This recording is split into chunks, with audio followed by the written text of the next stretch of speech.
Welcome to the I Work For Me bonus podcast.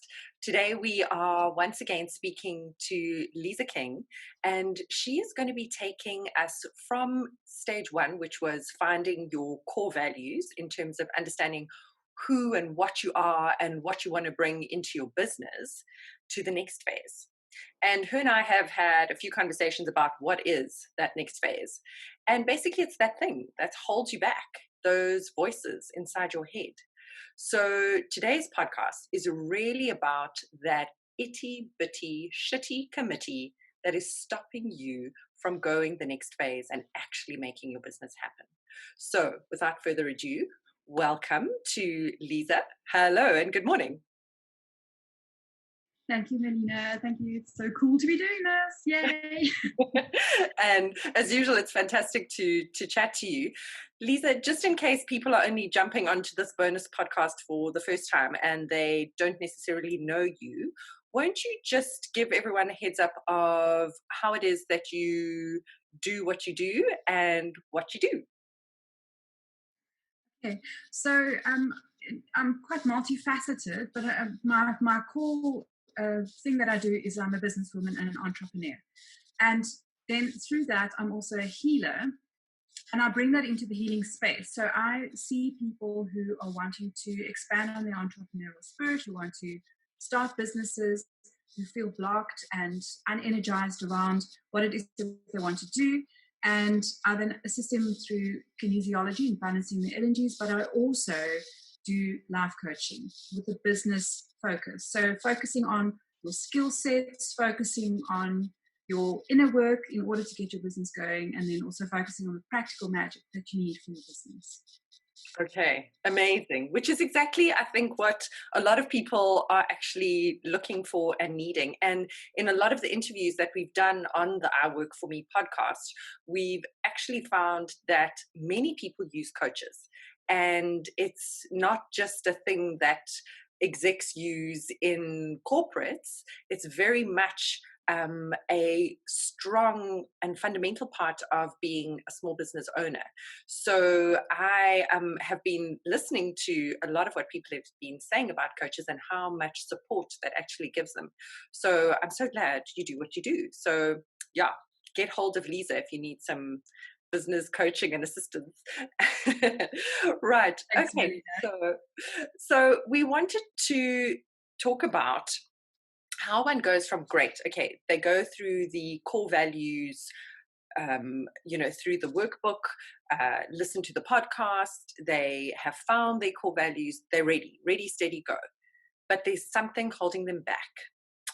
Can you tell us, in your experience, what that is? So, and this doesn't just speak to core values, it speaks to just about everything in your life.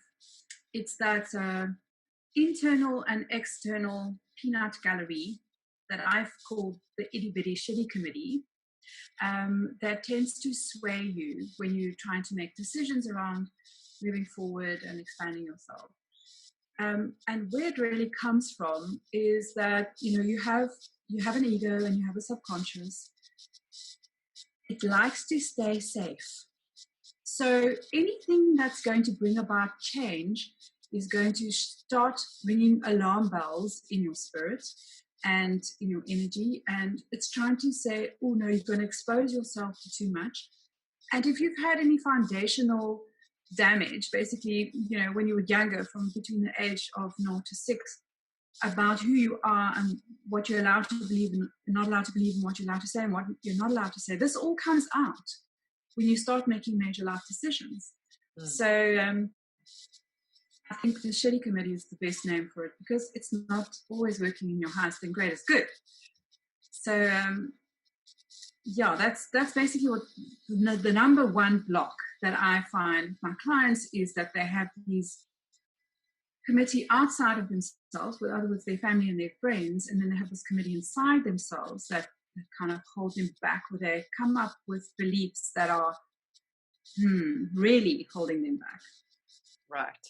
Okay. So beliefs around being visible, about pleasing people, about how much do I know, am I allowed to grow?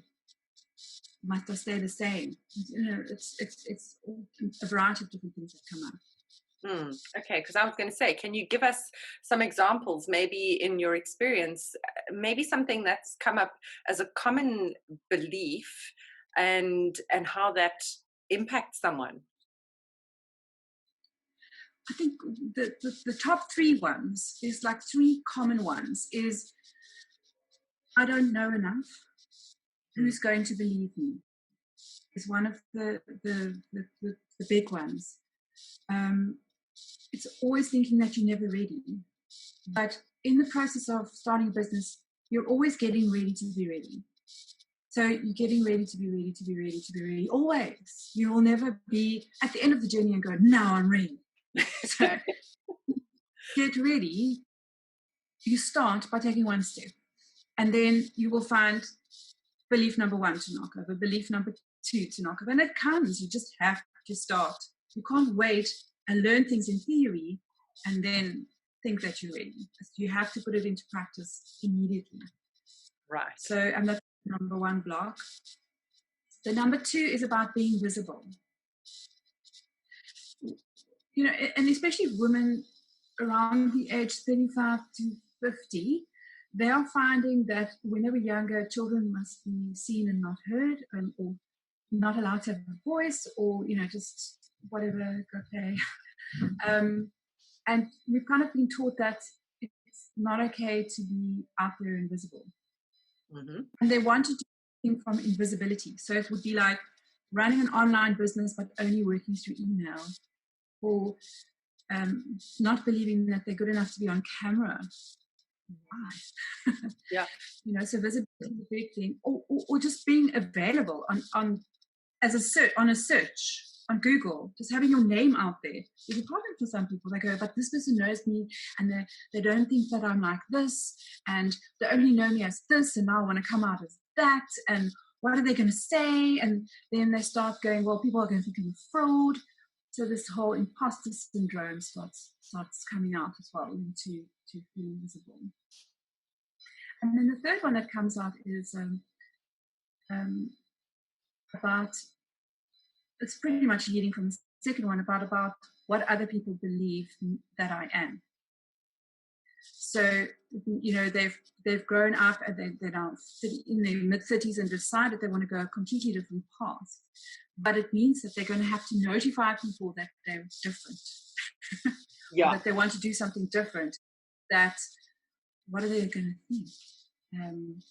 You know, my dad says this, or my aunt says that, and I'm not that kind of personality. And it's like this whole internal struggle about who they're going to be and their path going forward. So it's like building your new identity, really. It's like building who you really are and letting go of all the ideas that other people have about you. Does that make sense? Absolutely.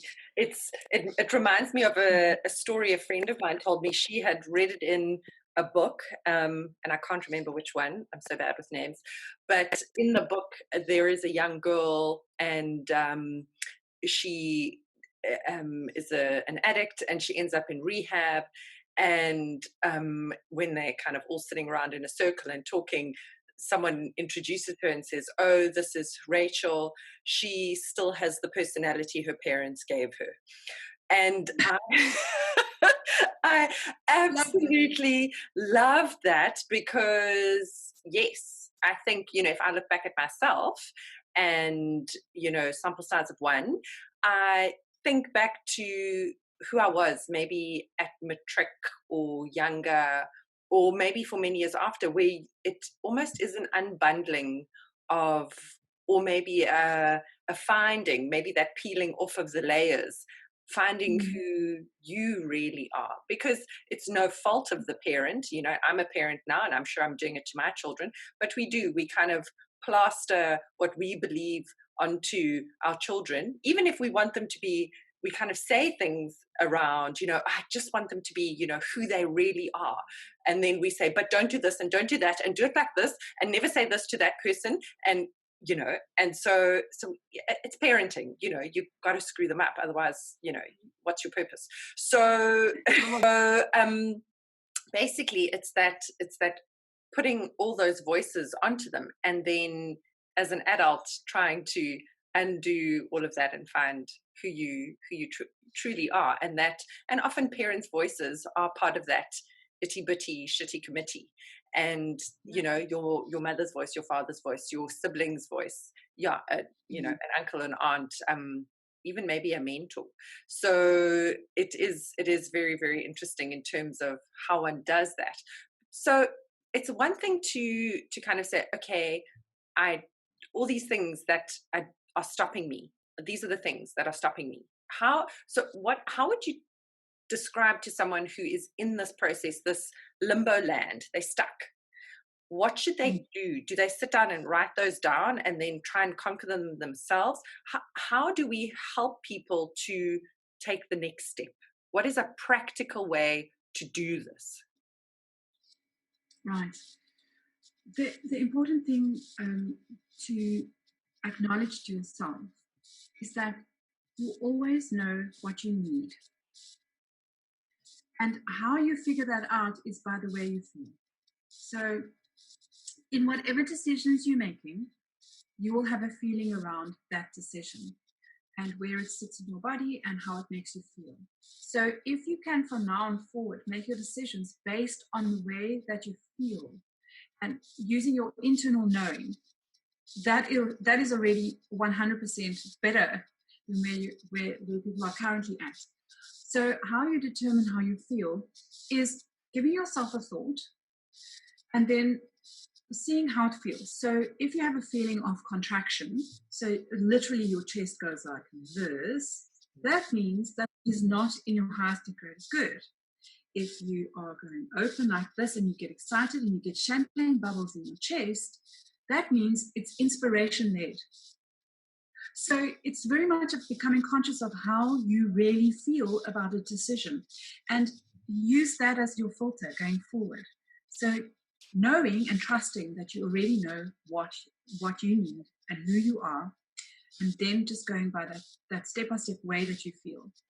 It's a very quick process, so you can just go, anything that comes your way, you can go, does it make me feel contracted? Okay, well then that's not my highest and greatest good. Does it make me feel expanded? Yes, I'm going to go for it. That's a very, very simple step one, is knowing the way you feel. Don't do things that make you feel shitty. Don't do it because it's not what you really want to do. It's like identifying the shitty feeling. So that's the little committee that comes in.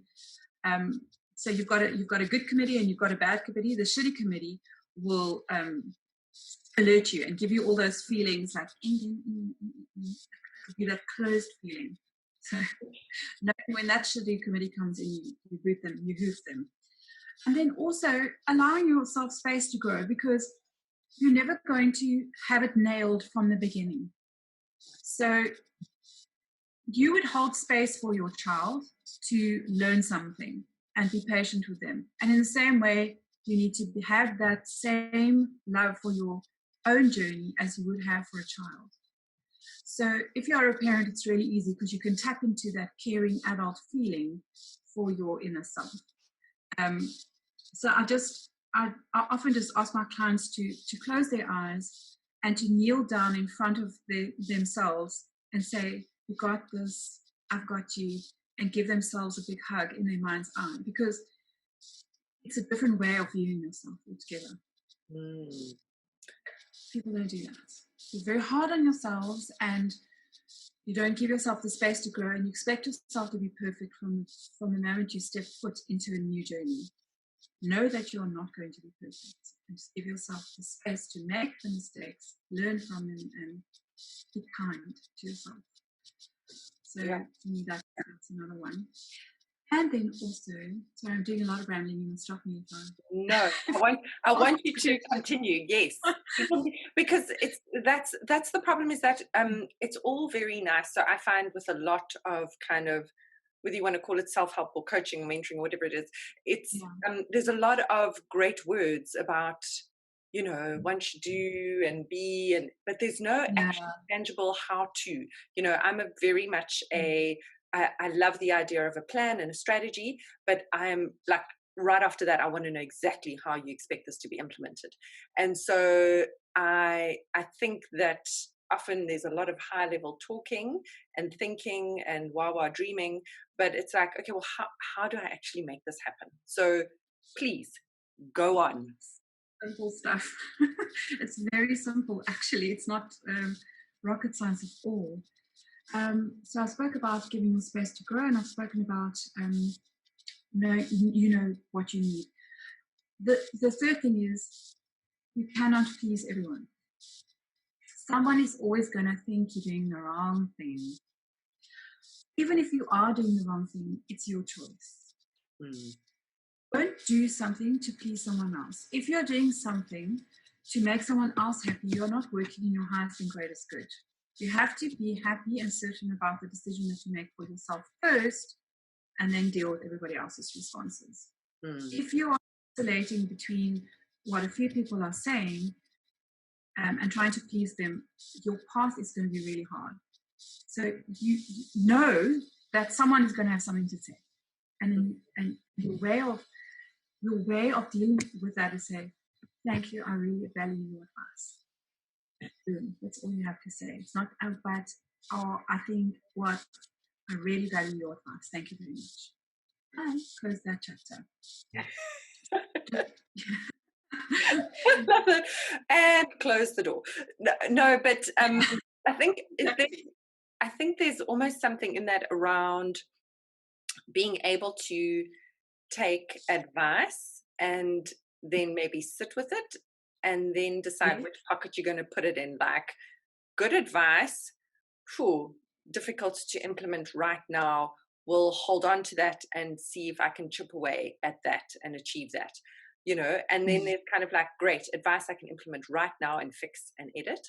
Or gosh, really, as you say, that feeling of how does that fit and sit with me, and where is that advice coming from? Is it coming from a good place, or is it coming from a place of jealousy, of tall poppy syndrome? Like, where is that coming from? And maybe going through that before you take it on. Don't take it to heart and sit with it and feel drowned by it. Rather kind of push it out and put it into one of the places it comes from, and then deal with it more, I want to say, at a distance. Yeah. So just going back to step one on how does it make you feel when somebody says that, or gives you that advice. Does it expand you, but it's still scary, and that's okay. You don't have to do it straight away. Or does it contract you and make you feel, no, this is not what I want to do? And what we have to remember is that when people are giving us advice, they're giving it from their own frame of reference. They only want what they want for you. They don't know who you are. Even your parents don't really know who you are. Only you have your frame of reference and your unique set of circumstances to be able to filter that and go, well, yes, that's applicable to me. This is mine to use. Or this is their story, and just because that's happened to them doesn't mean that that's where I'm at. I didn't quite get it. Yes. So, even if it's your coach, all coaches don't really give advice. They just help you through your process, really. But even if your coach has a suggestion, doesn't mean that that is the right suggestion for you. It is just a suggestion or recommendation for you to mull over to see which side of the story are you on with that piece of advice. And then just going to how does it make me feel? Absolutely. Typical psychologists will go, and how does that make you feel? One of the most frustrating lines known to humankind. But it's true. What to do? Yeah, exactly. It makes me feel scared and I want to run away. And that ain't going to help nobody. So, I think there is a lot to do with, sitting down and thinking about, as you say, how that makes you feel and where it's coming from, and looking at your frame of reference. And I think that's a very, very interesting approach. Okay, so if we are a person now, we've got, as I said, our core values. We've looked and we've written down what are the things holding us back. We've gone through this process. What then? So now we know, okay, well, all right, okay, I still can do this thing. Now what? Now it's reinforcing what it is that you want to do. So you've made a decision to start a business, or you've made a decision to start a new thing in your business, it's reinforcing the positivity, the positive momentum behind that thing. I do a process with myself and with clients called mirror work, and Louise Hay was a very big integral part of this. She introduced me to a concept called mirror work, which is actually standing and talking to yourself in the mirror. And the first couple of times you do it, you're wondering where the camera is, so that you just have no one can see you, because you're like, oh my God, this is so weird. But what happens is you start viewing yourself from the outside.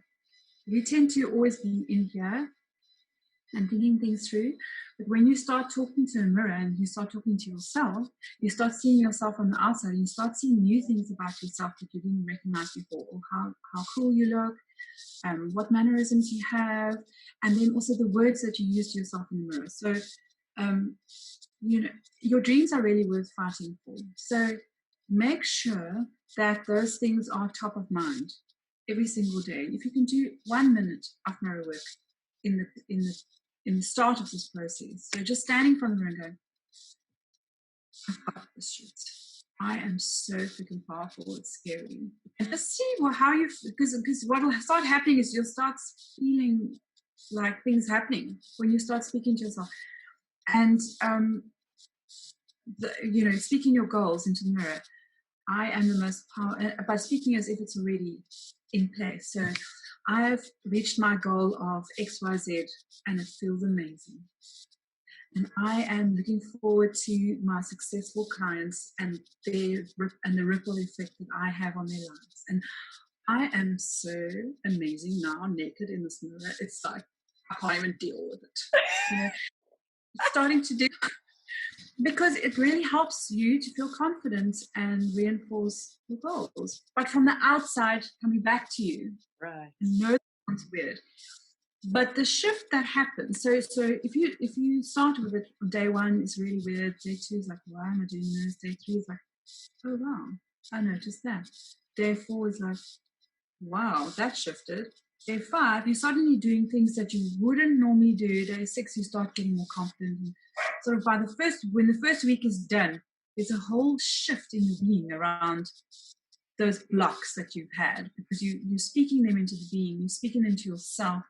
You're hearing it from yourself, and your brain is picking that up. That is now reality. It sounds like way out there, but it's super powerful. I can imagine the power it must have, because as you were talking about those things, I was like getting so anxious, like imagining myself standing in front of the mirror, telling myself things, because the mirror is, mirror, mirror on the wall didn't come from nowhere. It is very powerful. And I think, when you stand in front of the mirror, what are you usually doing? You're criticizing, analyzing, looking, oh gosh, what's that spot there? Or, oh, does my bum look big in my jeans? Or all those things. It's a critical analysis. It is not looking so gorgeous today, loving myself. It is not that. Well, maybe it is for other people. I will speak for myself, but it is usually that very critical voice going, oh, suck it in here, pull that up there, oof, that shirt looks terrible on you, so it's that often that conversation versus the conversation that you're talking about. And I really like your conversation. I think I may try this. I think I will giggle hysterically, or I'll have to close and lock the door, because if my children come in, they will rip me off. Absolutely. They'll be like, Mom's talking to herself in the mirror. Wow, she's finally actually really lost it. It was imminent, but now it's happened. So I think that is amazing advice. And you said Louise Hay. Yes. Okay. Louise Hay from Hay House. Okay. She's my auntie. She tells me everything. She's fine. Well, she's passed on now, but she's still her work will be eternal. She's amazing. Amazing. Okay, so great. And she just as a side note, she really only started on her journey with healing work and with coaching after the age of 60. No. she's the perfect example of a late bloomer who had to go through life in order to find out who she really was, in order to start her journey. And that was at 60. So it's a perfect example. And that's fantastic to think that, when most people are thinking, oh, it's 60, end of days. And she was starting, restarting, recreating. And I love that idea. I look forward to 60 in that case, in the hope that something new and exciting will pop into my life. So yay. Okay, that's a great one. Thank you. But I've interrupted. That's another belief. Oh, yes. That's another that comes up. I'm too old to start something new. No, you're not. You're never too old to start something new and exciting. And just knowing that when you do start something new and exciting and you succeed, you are an example for other people who've been sitting stuck thinking they really want to change their lives. As soon as you change, they see it can be done, and it makes things possible. That ripple effect of actually standing in your power and going ahead and doing the things that you want to do helps other people as well. And isn't that a wonderful thought, that by living your truth, you can spark that in someone else?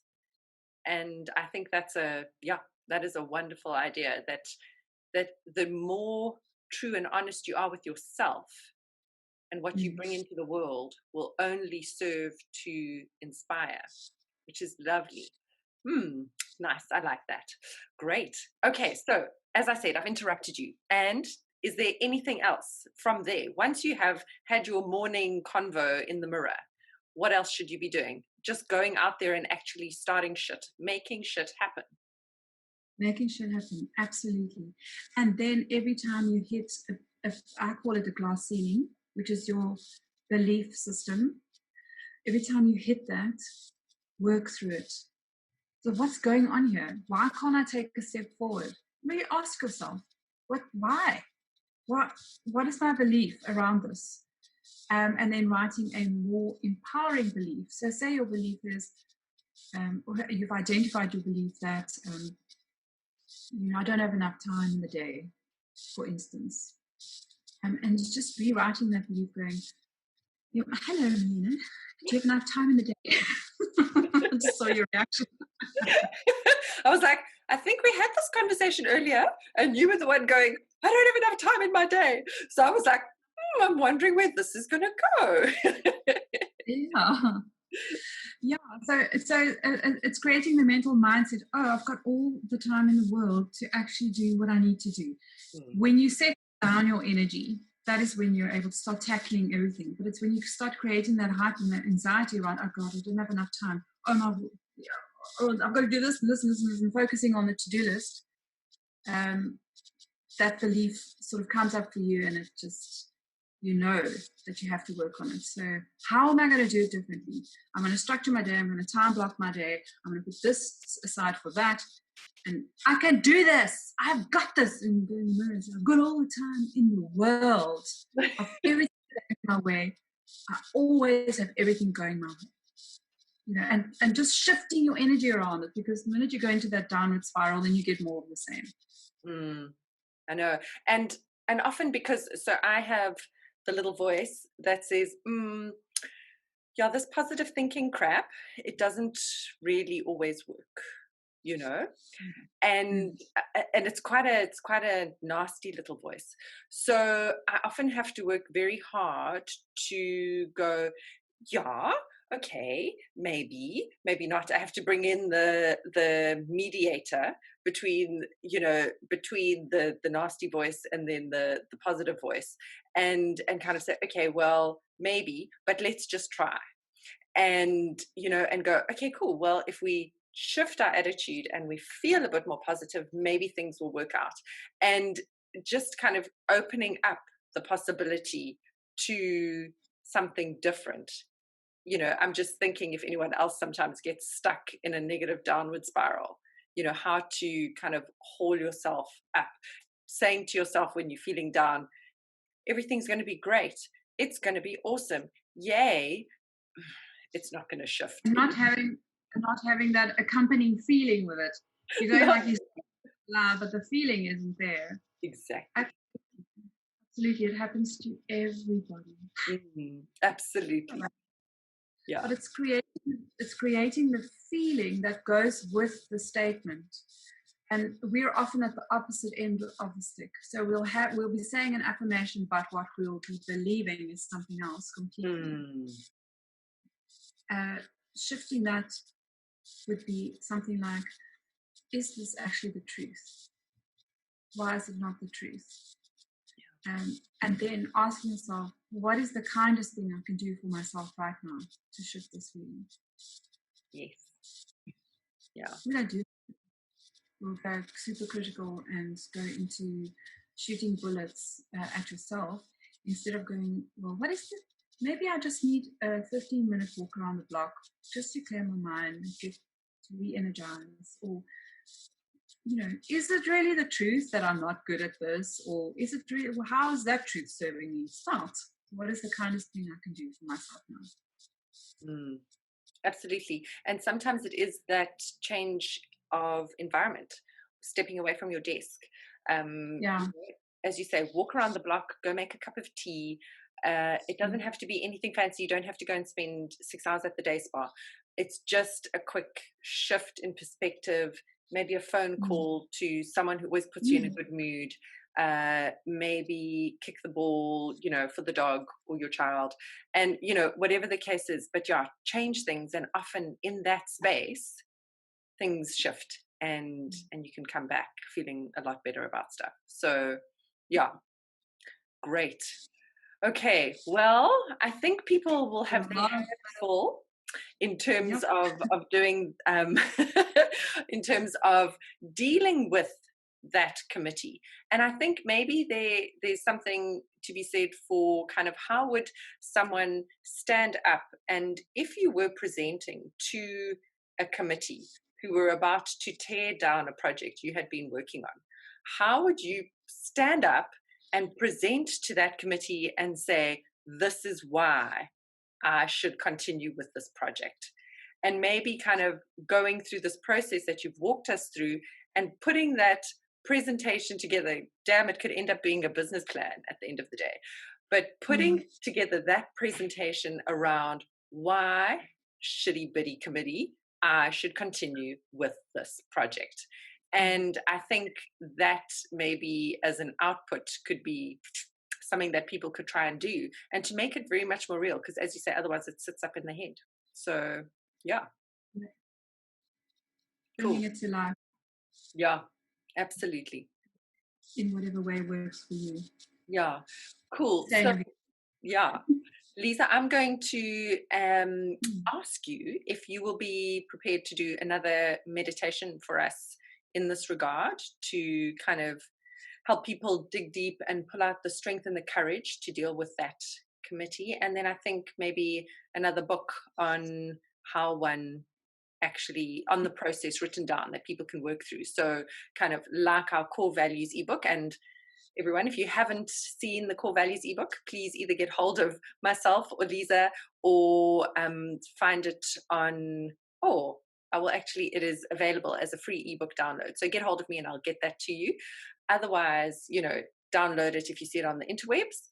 And we would like to then put a second one that goes after that. So kind of you can follow the process. So yay, and sorry for putting you on the spot.